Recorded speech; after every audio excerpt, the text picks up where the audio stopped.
एक राजा ने एक सपना देखा कि एक सिद्ध परोपकारी साधु उससे कह रहा था कि बेटा, कल रात को तुम्हें एक विषैला सांप काटेगा और तुम्हारी मृत्यु हो जाएगी। वह सांप बाग के एक बरगद के पेड़ की जड़ में रहता है। सांप तुमसे पूर्व जन्म की शत्रुता का बदला लेना चाहता है।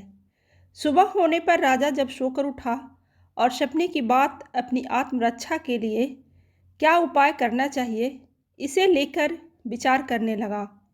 सोचते सोचते राजा ने निर्णय किया कि मधुर व्यवहार से बढ़कर शत्रु को जीतने वाला और कोई हथियार इस धरती पर नहीं है। राजा ने सांप के साथ मधुर व्यवहार करके उसके मन को बदलने का पक्का निश्चय किया।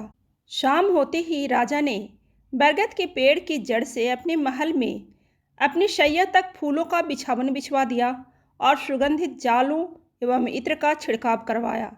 मीठे दूध के कटोरे जगह जगह रखवा दिया और सेवकों से कहा कि रात को जब सांप बिल से निकले तो कोई भी उसे किसी प्रकार का कष्ट न पहुँचाए।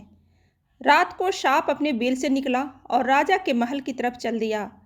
सांप जैसे जैसे महल की ओर बढ़ता गया और अपने लिए की गई स्वागत व्यवस्था से अत्यंत आनंदित होता चला गया। मुलायम बिछौने पर लेटता हुआ मनभावनी सुगंध का रसवादन करता हुआ और जगह जगह मीठा दूध पीता हुआ आगे बढ़ता गया। इस तरह सांप के मन में क्रोध के स्थान पर संतोष एवं प्रसन्नता का भाव बढ़ने लगा। ज्यों-ज्यों सांप आगे बढ़ता गया, वैसे वैसे उसका क्रोध कम होता गया। राजमहल के अंदर प्रवेश करते समय तो सांप ने देखा कि संतरी और प्रहरी सशस्त्र खड़े हैं, परंतु उसे जरा भी हानि पहुंचाने की कोशिश नहीं कर रहे हैं। यह असाधारण सी लगने वाले दृश्य को देखकर सांप के मन में राजा के लिए स्नेह उमड़ आया। सद्व्यवहार, नम्रता, मधुरता के जादू ने उसे मंत्रमुग्ध कर दिया और अभूतपूर्व सेवा से वशीभूत होकर वह राजा को डसने के विचार से विचलित होने लगा। कहाँ वह राजा को डसने चला था, परंतु अब उसके लिए अपना कार्य असंभव हो गया। हानि पहुंचाने के लिए आने वाले शत्रु के साथ जिसका ऐसा व्यवहार है, उस धर्मात्मा राजा को काटूं? यह सोचकर सांप अजीब दुविधा में पड़ गया। राजा के पलंग तक जाने तक सांप का निश्चय पूरी तरह से बदल गया। उधर समय से कुछ देर बाद सांप राजा के शयन कक्ष में पहुंचा।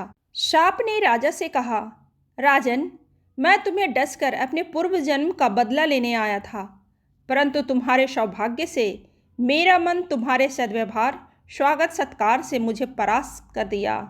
अब मैं तुम्हारा शत्रु नहीं, मित्र हूँ। मित्रता के उपहार स्वरूप अपनी बहुमूल्य मणि मैं तुम्हें दे रहा हूँ। लो, इसे अपने पास रखो।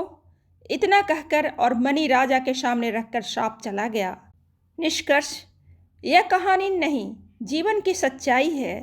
अच्छा व्यवहार कठिन से कठिन कार्यों को सरल एवं सुगम बनाने का माध्य रखता है। यदि व्यक्ति व्यवहार कुशल है तो वो सब कुछ पा सकता है जो पाने की वो हार्दिक इच्छा रखता है।